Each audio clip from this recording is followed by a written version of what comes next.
Hello and welcome back to my YouTube channel, MarkbyManya, and I'm Manya, and I read a lot of books. And today I'm going to talk about a book that's all over the internet. It's called Too Good to Be True by Prajakta Koli, and I'm sure that most of you will know who Prajakta Koli is, and if you don't know, well, she's a very famous, one of the biggest Indian YouTubers out there who's also into acting and social work and comedy videos that she has made that has done rounds during COVID times or even before that. So Prajakta Koli is a big deal, and she has written a romance novel, and that's what this video is going to be about. First things first, I have nothing against Prajakta Koli. If anything, I admire her success. I study her success to see like what all she did right to be where she is today, and it's pretty inspiring, to be honest. And the fact that she has achieved so much in life so far all by herself, whether it's through YouTube and then getting acting jobs, big roles in big movies as well, like Juk Juk Jio, and then being able to publish a book because she wanted to. And like if like that's all what all of us want, right? To be able to fulfill all our dreams, and Prajakta is out there doing it through sheer hard work. So kudos to Prajakta, and this video is not about Prajakta or anything against or in favor of Prajakta, but more about what the book was like and what I liked or didn't like about the book. So let's get started. So the book is a love story, as I mentioned, between Avni and Aman. Avni is 22, 23 years old. I read the book like a week ago. I finished it, so I don't remember, but she is around 22, 23. She's pursuing law. She lives in Mumbai. And Aman is a 31-year-old CEO of a company he inherited from his parents. His dad retired and he became the CEO and everything. So yeah, a 22, 23-year-old girl and a 31-year-old man. That's what this love story is about. So while all of us know that Prajakta is no author and she has no literary acclaim whatsoever, so my expectations from this book weren't high or weren't even there, to be honest. I was just curious because I have been seeing Prajakta around and I admire most parts of her personality. So I wanted to see what this book is about, and basically FOMO हो रहा था और मुझे पढ़नी ही थी because मैं books पढ़ती ही हूँ, तो yeah. Usually, I'm not a romance reader. मैं romance as a genre specific, like as a subplot, I admire romance, or not romance. I admire love stories, and not romance genred books per se. So this book would not have been my pick. Regardless, sorry, this book would not have been my pick had it not been for Prajakta Koli, and it was pure out of curiosity.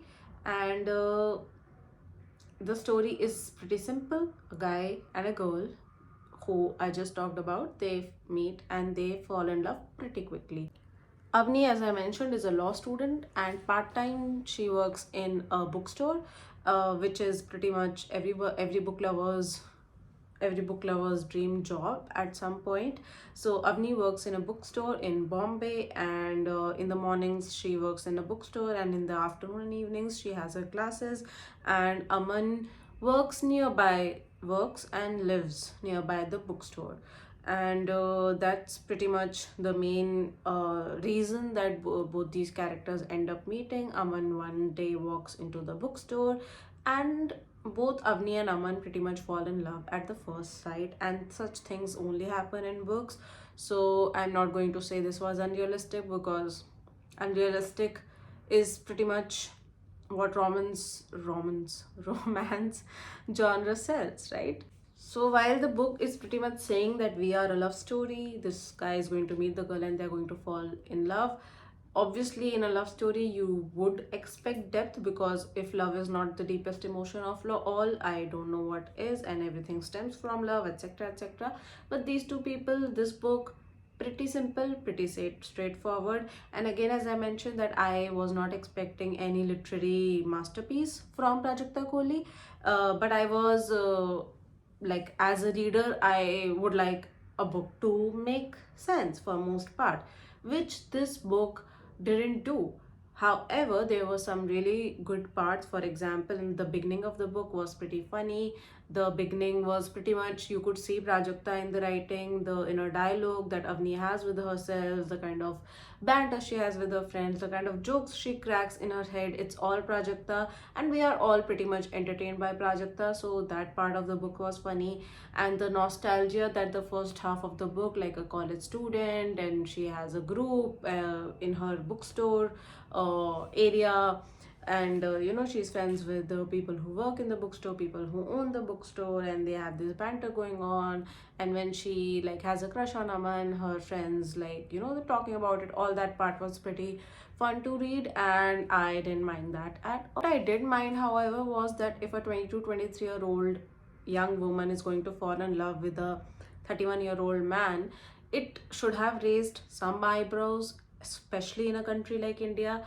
Like, I have been a 23-year-old girl once. I'm 29 right now. So I know for a fact that if at that age I were to fall in love with a 31-year-old man, my friends, like parents to chodi do, even my friends would warn me about it. Like, what are you doing? Are you sure? He's so old. He's so rich. And like, normal middle class people are sort of skeptic about rich people, which I'm not saying is fair, but it's there, right? And I forgot to tell you a very important thing, that Aman is very, very, very, very rich and gorgeous, and Avni is not so rich. That's the premise of the book. That's another thing that I didn't like that much, because it looked like yes, rich girl, sorry, rich boy and not so rich girl is a trope, very popular trope in romance. But if the book is entirely about how rich and hot the guy is, I don't know what, like, what are we reading about? Are we reading about love, or are we reading about objectifying a man, like borderline objectifying a man? So that didn't sit well with me, and I may be an extremist, so other people may have different opinions, but I just felt that just because a man is rich and hot and handsome, yes, that's a contributing factor towards attraction, but most of the book pretty much like kept reiterating that fact again and again, and I don't think I needed as many reminders. Plus, if someone is so rich and you are not so rich, you would be skeptical about dating or even seeing that person. So Avni was not skeptical about that, and it's not about the fact that one shouldn't have confidence. Of course, you have fallen with someone who's richer and he is also interested. Obviously, you can go for it, but there would ideally be an inner dialogue about how this seems bizarre or it's not possible, and what am I going to do. And overthinking or even thinking on that particular point, that we are miles apart, he's leagues apart, etc., etc., was not pretty much there in the book, and I thought that that would be natural, but it didn't happen at all, like the kind that I at least would expect. And the whole point of the book is supposed to be that Avni has her guards up, and she thinks that anything good that happens to her, which is Aman in this case, is too good to be true. And Aman was indeed too good to be true. And there's a lot of character development, or I would say character arc, in case of Aman. Like, we know where he comes from, why he's doing what he's doing, and for most part, Aman is someone who you know, like when you're reading the book. When it comes to Avni, she's just here, like there's nothing behind her, and you just don't know what's going to happen, because as a reader you are not given much insight into that character, except for the fact that, like, she's funny, she has banter, and she pulls Aman's leg, and she is really attracted by him, etc., etc. And the fact that Avni in her thoughts was so attracted to Aman, but like when she was meeting Aman, you would expect something else. I don't know what was happening. There was a disconnect in character there. Like, of course, she can be all fun and games, but when it comes to like real life, she can be coy or shy. And however, and I think maybe that was the intention or whatever, that the author uh, was writing the character like with that intention, that okay, she's all talks, but she's very careful, or very, like she keeps herself like two steps back, even though in her head she's all fun. But that was not explicit in the book, and that explicitness is something that we read books for. We like knowing things, we like knowing the front, the back, and everything about a character, and that's how we relate to the character. So Avani's character, though was relatable because she liked books, and she was a college student, and we have all been in college at some point. So those were the relatable aspects of it. But as for the emotional side of it, or for the complex side of it, there wasn't much relatability there, because we didn't know much about her, for starters. And the fact that the author wanted to show that Avni has a lot of complexities and depth and blah blah blah, but that didn't really come across for 90% of the book. It only came across towards the end of the book. And if her complexities are coming across at the end of the book, of course the reader in the story itself is not getting as much time with the character, and to empathize with the character, and to see where this is going. And to be honest, I liked Aman's character. Yes, he's rich. Yes, that's the only thing going on about him for most part of the book, even though he's a green flag in other respects, and that was also there. But yeah, him being rich and handsome was a major aspect which I don't really admire. Like, we don't like women being objectified, and we don't like even men being objectified too much. But again, this is a romance genre, so okay, that was the author's call or whatever. And there was a lack of originality in the book, the setting, the premise. Of course, she works in a bookstore, she's in Mumbai. I have been in Mumbai, I have visited Mumbai, so I could imagine what a bookstore would in Mumbai would look like, and what would life in Mumbai look like. But in Mumbai look like. But in this book, the author wasn't helping the reader visualize. So if, I don't know, I may be wrong, but if someone who has not ever been to Mumbai, and maybe they wouldn't be able to put themselves in Avni's shoes, because the book is not helping the reader place themselves geographically in that area. So all in all, like, there was some redeeming parts of the book, the initial humor and some relatability factors, nostalgic relatability factors of Avni being in college, etc.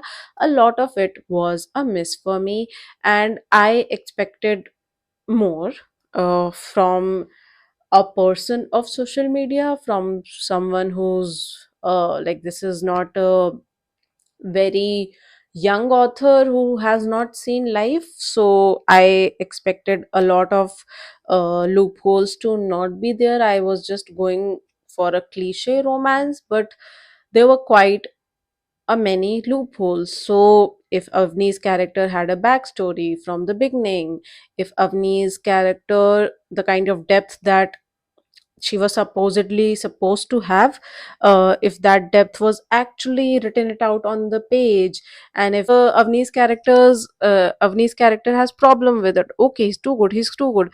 But that's not that's it's still very very shallowly handled. The entire premise, the entire love story.